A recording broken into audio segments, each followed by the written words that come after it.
اللہ الرحمن الرحیم۔ آج ہمارا سبق ہے نومیر کا پہلا سبق ہے۔ نومیر میں آتا ہے لفظ۔ لفظ کے لغوی معنی ہے پھینکنا، چاہے وہ ہاتھ سے ہو یا منہ سے ہے۔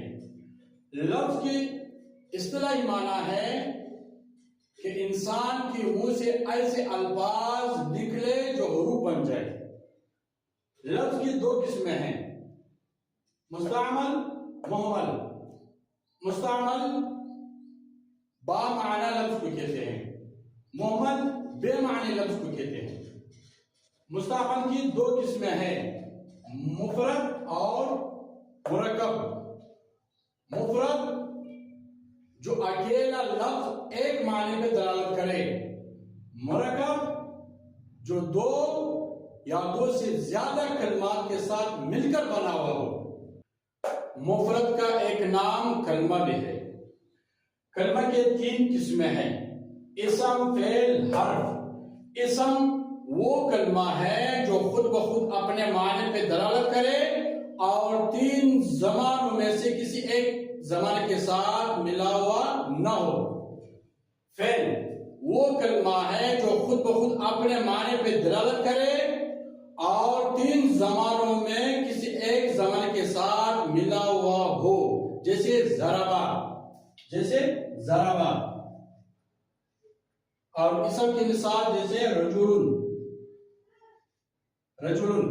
حرف وہ کلمہ ہے جو خود بخود اپنے معنی پہ دلالت نہ کرے اور نہ تین زمانوں میں کسی ایک زمانے کے ساتھ ملا ہوا ہے۔ ابھی مرکب کی دو قسمیں ہیں، مرکب مفید اور مرکب غیر مفید۔ مرکب مفید جو بات کرنے والا بات کر کے خاموش ہو جائے، سننے والا کو خبر یا طلب معلوم ہو۔ مثال جیسے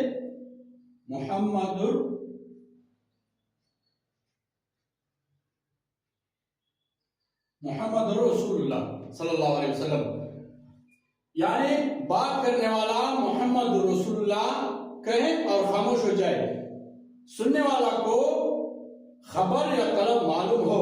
محمد رسول اللہ، محمد صلی اللہ علیہ وسلم اللہ کے رسول ہے، تو اس کو پتہ چلے کہ نبی صلی اللہ علیہ وسلم کو، یعنی نبی صلی اللہ علیہ وسلم اللہ کے رسول ہے۔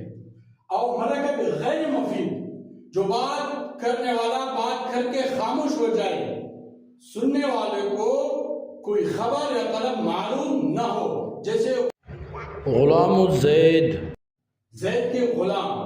ابھی سننے والا کو یہ پتہ نہیں ہے کہ زید کے غلام نے کیا کیا، سو گیا، پانی پیا، کھانا کھایا، آیا ہے، گیا ہے، مر گیا، زندہ ہے، یہ پتہ نہیں ہے۔ اس کو کیا کہتے ہیں؟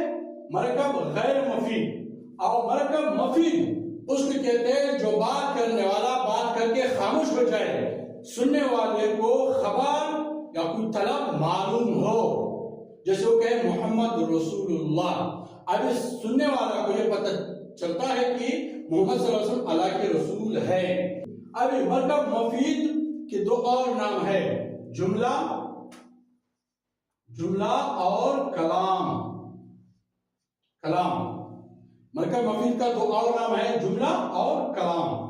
تو میرے پیارے دوستو، یہ ہے نومیر کا پہلے سبق۔